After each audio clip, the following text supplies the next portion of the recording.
What is the biggest obstacle today for greater adoption, either scale or speed or both?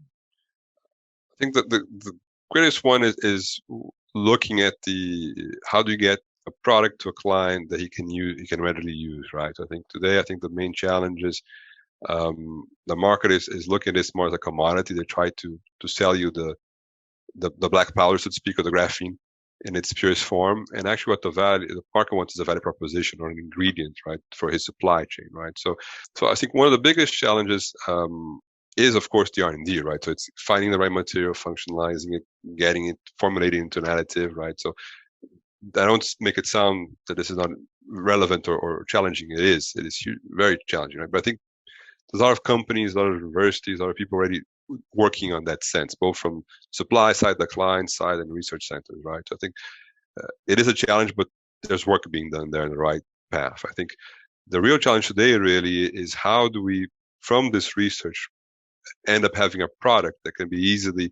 applied to an existing supply chain. I think many companies will work on the solution, but they're still trying to supply in the end the graphene, right?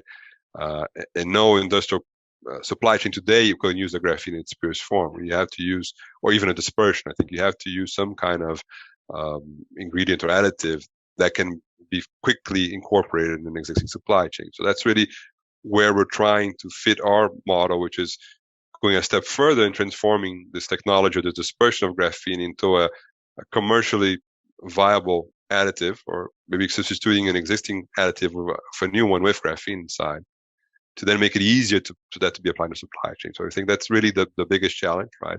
From what we hear from clients and from the market.